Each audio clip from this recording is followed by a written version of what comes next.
Thank you very much, Bishop Bartlett.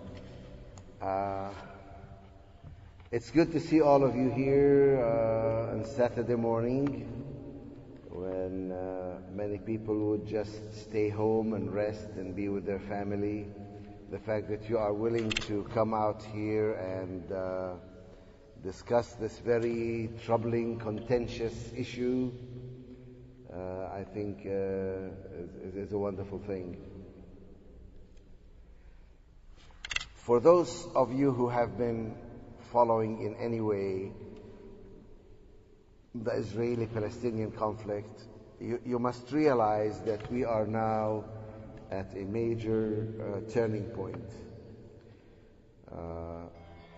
There is now a common recognition that the perimeters, the framework, the paradigm of a two-state solution has pretty much collapsed and become no longer applicable.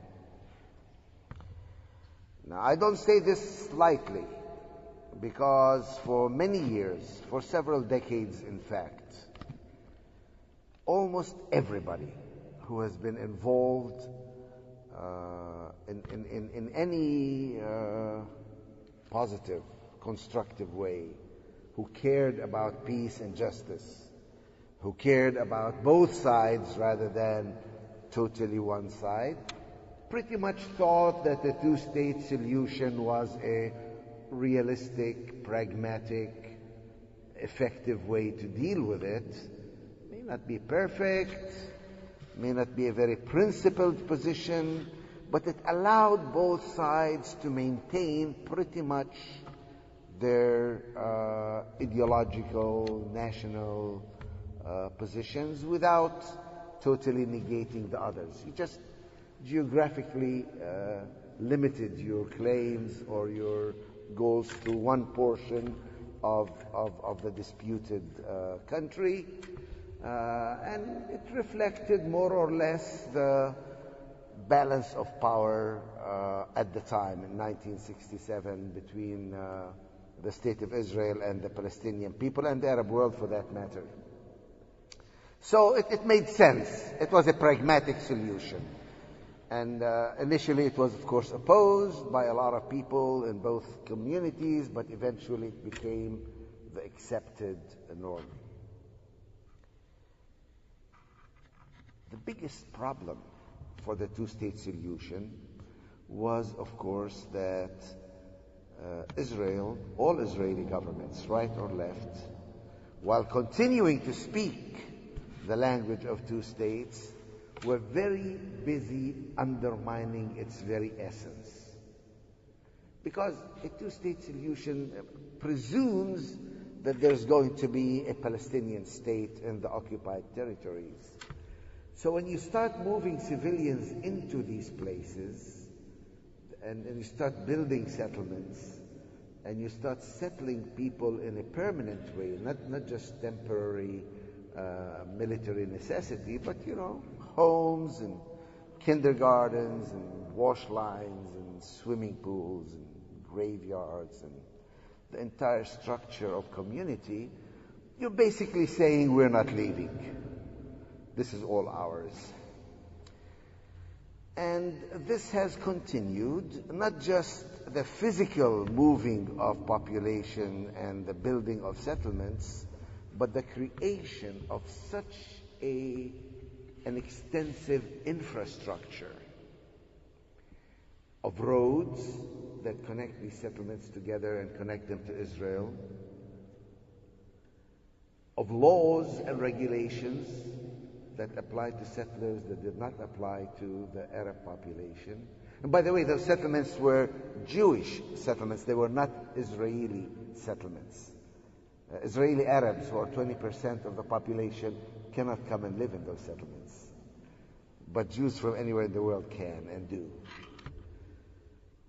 A separate court system, a separate police system, a separate health system, a separate national insurance system, separate educational, separate and utterly unequal system. And this system became so extensive and pervasive and such an integral part of the state of Israel and what it was and who it was, that finally, the realization has set in that this is, in fact, irreversible. That even if the Israeli government were to choose to uproot those settlements, to make way for the two-state solution, it could not do so. Never mind that nobody in Israel really is talking about uprooting those settlements. Now, as this realization set in, and recently Secretary of State John Kerry made it very clear that that's the case now, and people have stopped talking even in the State Department about a two-state solution. The question comes to mind, if that is not the solution, then what is?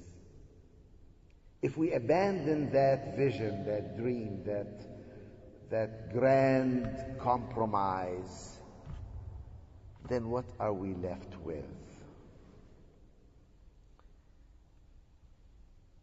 I have to tell you that very few people are really considering that question. And if anything, I hope today with the respondents who will be responding in the questions and answers, I hope that you will begin to seriously think about that question. And it's not going to be an easy process. It's a very painful process, because it requires not only you, but it requires both Palestinians and Israelis to radically rethink their ideologies and their plans and their schemes in light of a new reality. I'll start with the Palestinians. Our narrative is that Palestine Arabiya, Palestine is an Arab country. It's an integral part of the Arab world. That these outside settlers who came in from all over the world really are foreigners. And somehow they need to go back where they came from, or somehow we need to liberate Palestine from this Zionist influence that has replaced and displaced us, and we need to have our own country back. Now we need to come to terms with the fact that those outsiders, those foreigners, those settlers are here to stay, and that they consider this as their own. And that if we are going to have a future country together with them, Palestine is going to be both Arab and Jewish.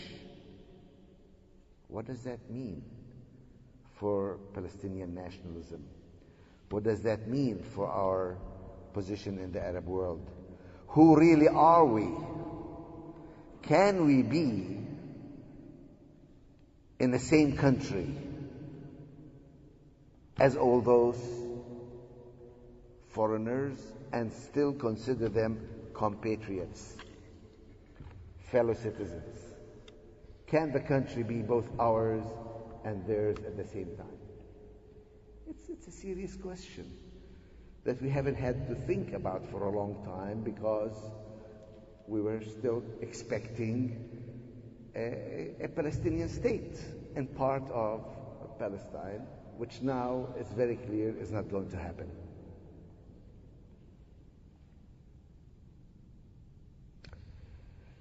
For Israelis, for Zionists, for those who wanted the state of Israel, again, their initial ideology was that this is ours, whether because God gave it to us, or for historic reasons, or because we need it for our very survival after having faced millennia of anti-Semitism and the recent genocide. We need this place. It is ours. The fact that there are other people living there is almost not on our screen.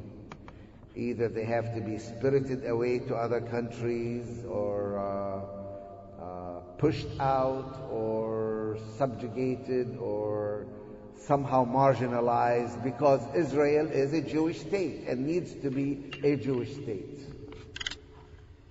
And to the extent that they leave, whether forcibly or on their own, they simply must be kept outside. To the extent that some of them stayed, they must be kept under military rule or somehow maybe given certain rights as individuals, but certainly not as a group. And certainly not in large numbers. We need to control demography. Every additional non-Jewish child that is born becomes a threat to the very state. And if we are fortunate enough to have all of the land, which is what happened after 67, then we must keep those other portions of it somehow separate from the Jewish state. We must take as much land as we can, but as few people as we can. And we must keep them fragmented. The outside, those who are outside are refugees. They're not our problem anymore. They're somebody else's problem. Those who are inside need to be manipulated and kept under control. Now, wait a minute. Once you realize that that can no longer happen, that the idea of a two-state, that they're there and we're here and we have a certain separate relationship, once they are all here, under our control, under our authority, what does that mean for us? What kind of country do we have? What does it mean to have a Jewish state? And how does a Jewish state relate to its non-Jewish citizens or subjects?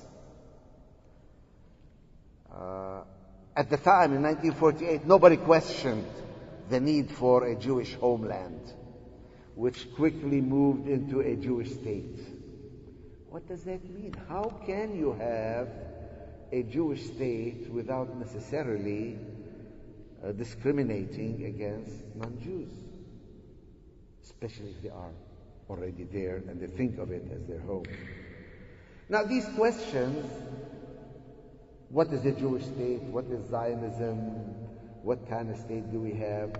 All these questions have been deferred because we are in negotiations. We're trying to create two states, one for us and one for them. And we can even build a wall and we're here and they're there. But what happens if there's 600,000 of us Jews living on the other side of the supposed separation wall? What does separation mean? Hafradah in Hebrew. Apartheid, in other words. Do we want a state where there are two levels of citizenship or two levels of rights? There's Jews and non-Jews with separate and unequal rights for both. Do we really want that? Is this what it is all about? And if not, then what do we have? What do we have? What do we want? A Canadian friend of ours, Harold Jewick, who used to be the Mennonite Central Committee's chair director for about 30 years ago, tells me he now tells all his Israeli friends and their supporters, guys, you know what? You won. There's not going to be a Palestinian state. It's not going to happen. Now what? Now what? What are you going to do? Is there a formula that people like yourselves, also the outsiders, who care about Israelis and who care about Palestinians, Is there a vision that you can adopt? You know, for a long time, the whole idea of a secular democratic state was taboo. Because you talk about that and you're basically negating the Jewish state, which in the minds of many people was the equivalent of calling for a second Holocaust. And therefore nobody would talk about a one-state solution. That was forbidden, not allowed. And one of the reasons why it was not allowed is because people misunderstand democracy. They think one person, one vote means whoever has 51% can totally crush, dominate, negate, and avoid and ignore the others. They can't do that. Abadi in Iraq thought that after the US invasion, they like us to have elections, good. We Shiites definitely have more than 51% in Iraq. We'll have elections, we'll win, and they did. And then we can forget about the Sunnis. Can't forget about the Sunnis in Iraq. They have been the dominant group for centuries. And now you're saying you are nobody? Well, you end up with Daesh. You end up with Sunnis going berserk. Mursi in Egypt thought that we have elections, I win, I get the majority of votes because the opposition is disunited, and I'll turn this into an Islamic state. The Muslim Brotherhoods take over, thank you very much everybody else, democracy rules. Then he gets pushed away by the army and they say, no. We are the majority, we will ignore, in fact, abolish, in fact, criminalize the Muslim Brotherhood, who represent 25-30% of the population. You cannot do that. You cannot, in a large multi-ethnic or multi-religious society, totally ignore substantial minorities without asking for trouble. You're either asking for civil war, secession, or permanent problems. Even in this country, where African Americans, only 15-20% of the population, were even slaves, the political system cannot tolerate, cannot deal with totally disenfranchising them. You cannot do that. Or women, or Latinos, or Catholics. You must find a formula where substantial minorities have a stake and participate and can be equal without being the majority. Otherwise, you're always counting numbers and counting babies and trying to speak in very racist terms of all other groups. So, a new conversation is necessary. We need to begin to think in new terms about Israel and Palestine. It's not going to be easy because we are all caught up in that paradigm. Again, I'll start with ourselves. One major constituency, about 600,000 of them, are the settlers. We have demonized them. We have considered them totally outside of the pale. Partly because, obviously, in a two-state scenario, they are the problem. Well, if the two-state solution doesn't work, maybe we need to bring them into the conversation. I was amazed to find that just as in Israel, so in the settlements, there are some nice people, some decent people, some people who care about human rights, some people who believe in equality between Jews and Arabs. I met a settler who even believed in the Palestinian right of return For him it was self-evident. If we can come back after 2,000 years, why can't they come back after 2 generations? We simply must find a way to deal with those people as well. And Gaza and Hamas, can you imagine any kind of peace scenario that doesn't involve Hamas? It's like the old days when they were trying to solve the Palestinian problem without dealing with the PLO.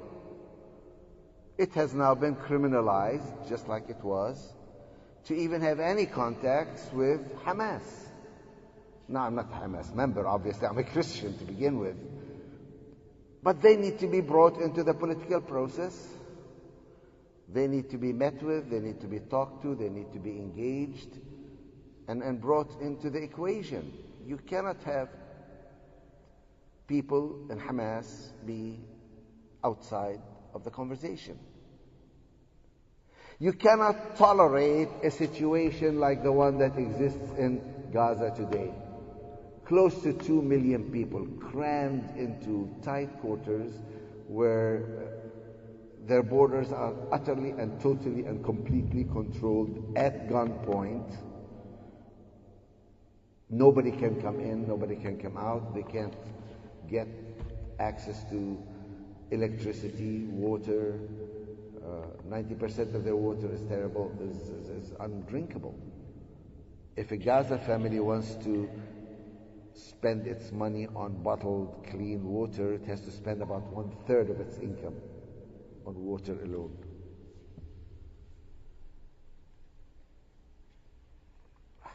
How can we tolerate something like the siege of Gaza all these years with no response, no involvement? We're so caught up with this issue of the West Bank and the settlements, and we're always talking about it because we're caught up in the 2-state scenario. We're totally ignoring Gaza and Hamas.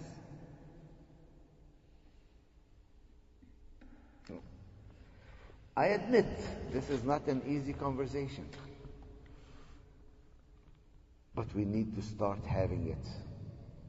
And we need to start having new thinking. And we need to start being open to new possibilities. The fact is, there are major changes taking place on the ground as well. Precisely at a time when, as I mentioned, you have the new wall, you have the new restrictions, you have the new fragmented regime of areas A, B, and C, which I'm sure you're familiar with. There is also a huge shift towards the right wing in Israel. Every new government is much more right wing and radical than the previous one. The attempts to portray Israel as a democracy, as an open and liberal society is now wearing very thin. New laws are being proposed every day that are blatantly racist and discriminatory on their face, reducing the area of free speech and open discussion. Laws that would not be even contemplated 5 or 10 years ago are now being proposed. Parties that were considered, even in Israel, totally illegal and off the charts, are now members of the government. People think, well, maybe if Netanyahu gets voted out, I can assure you, if Netanyahu loses power, whoever replaces him is going to be more right-wing than he is. The new generation, which usually is a source of hope, new Israeli generations are more right-wing than their parents. As a result, there's a new phenomena which you may have experienced in this country, where pro-Israeli and pro-Zionist forces, feeling that they can't anymore count on public support, have stopped caring about public support and instead are exercising their power and influence at the very top, using really power and pressure rather than reason and persuasion and sympathy to get everything that they want. Even in Congress, there are no more letter-writing campaigns to Congress people. Instead, there's somebody, some intern in a congressman's office who will get a phone call how he needs to vote or she needs to vote or what is of value to them. Recently, I was on a speaking tour in Canada, and I was told that I was going to speak at a law school, that instead of having people come to my lecture and challenge me from the audience, which hasn't happened in about 10 years for me, instead they will call the dean of the law school, "Why are you inviting Jonathan Kuttab? You shouldn't be inviting him, or maybe you should be inviting a representative of the Israeli government to balance what you hear." This jumping over the top. People who are student activists realize that when they have a strong chapter for BDS or social justice for Palestine and they win a student vote, the president of the college will be contacted and the board of trustees will act to try and make that no longer possible. They are even having state legislatures and governors pass new anti-BDS legislation, clearly unconstitutional, to prevent what is basically a non-violent form of protest and pressure against Israel or Israeli settlements or Israeli goods. So we now are moving into a new period where power politics is now moving to pressure from the very top. And ordinary activists, students, churches, unions, are now having a whole different fight on their hands if they want to struggle for peace and justice. I say all these things not to discourage us. I always hold that there is a whole difference between optimism and hope. I may not be terribly optimistic, certainly in the short run, about expecting things to improve very soon.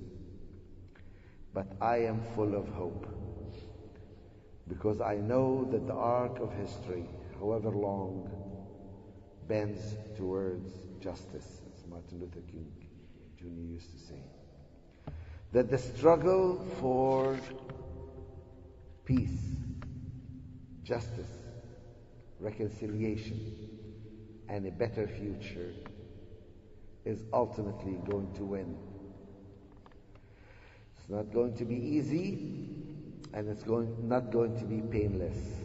It's going to be difficult, and it's going to require a lot, especially by, as I said, people who care for both sides.